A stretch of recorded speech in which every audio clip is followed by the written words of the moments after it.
Good morning. This is Pastor Jeff. It is Monday, December 19th, 2022, and we're here for our daily lectionary readings. Our psalm reading is a little different today. It comes from 1 Samuel chapter 2, verses 1 through 10.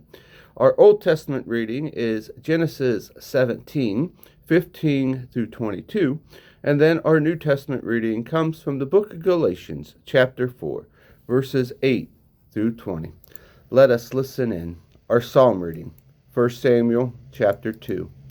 Hannah prayed, I'm bursting with God news. I'm walking on air. I'm laughing at my rivals. I'm dancing my salvation. Nothing and no one is holy like God. No rock mountain like our God. Don't dare talk pretentiously. Not a word of boasting ever. For God knows what's going on. He takes the measure of everything that happens. The weapons of the strong are smashed to pieces, while the weak are infused with fresh strength. The well-fed are out begging in the streets for crust, while the hungry are getting second helpings. The barren woman has a household of children, while the mother of many is bereft.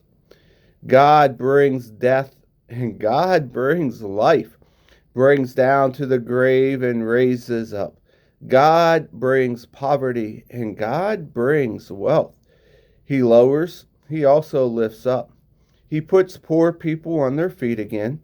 He rekindles burned out lives with fresh hope, restoring dignity and respect to their lives, a place in the sun. For the very structures of earth are God's. He has laid out his operations on a firm foundation. He protectively cares for his faithful friends, step by step, but leaves the wicked to the stumble in the dark. No one makes it in this life by sheer muscle. God's enemies will be blasted out of the sky, crashed in a heap, and burned. God will set things right all over the earth. He'll give strength to his king. He'll set anointed on top of the world. Our Old Testament reading comes from the book of Genesis, chapter 17, verses 15 through 22. God continued speaking to Abraham, and Sarai, your wife. Don't call her Sarai any longer. Call her Sarah. I'll bless her. Yes, I'll give you a son by her. Oh, how I'll bless her. Nations will come from her. Kings of nations will come from her. Abraham fell flat on his face, and then he laughed, thinking, can 100-year-old man father a son? And can Sarah at 90 years have a baby? Recovering, Abraham said to God, oh, keep Ishmael alive and well before you. But God said, that's not what I mean. Your wife Sarah will have a baby, a son. Name him Isaac. Laughter. I'll establish my covenant with him and his descendants, a covenant that lasts forever. And Ishmael, yes, I heard you pray for him. I'll also bless him. I'll make sure he has plenty of children, a huge family. He'll father 12 princes. I'll make him a great nation. But I'll establish my covenant with Isaac, whom Sarah will give you about this time next year. God finished speaking with Abraham and left. Our New Testament reading comes from the book of Galatians, chapter 4, verses 8 through 20. Earlier, before you knew God personally, you were enslaved to so-called gods that had nothing of the divine about them. But now that you know the real God, or rather since God knows you, how can you possibly subject yourselves again to those 10 gods? For that is exactly what you do when you are intimidated into scrupulously observing all traditions, taboos, and superstitions associated with special days and seasons and years. I'm afraid that all my hard work, among you has gone up in a puff of smoke.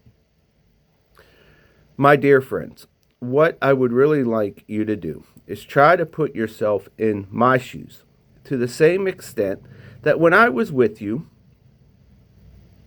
put myself in yours. You were very sensitive and kind then. You did not come down on me personally. You were well aware the reason I ended up preaching to you was that I was physically broken and so prevented from continuing my journey. I was forced to stop with you. That is how I came to preach to you. And don't you remember that even though taking in a sick guest was the most troublesome for you, you chose to treat me as well as you would have treated an angel of God, as well as you would have treated Jesus himself if he had visited you. What has happened to the satisfaction you felt at that time? There were some of you then who, if possible, would have given you very eyes to me. That is how deeply you cared. And now I have suddenly become your enemy simply by telling you the truth? I can't believe it. Those heretical teachers go to great lengths to flatter you, but their motives are rotten. They want to shut you out of the free world of God's grace so that you will always depend on them for approval and direction, making them feel important.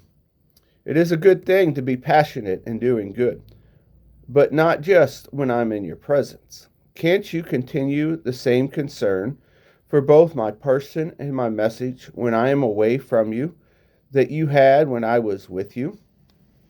Do you know how I feel right now and will feel until Christ's life becomes visible in your life?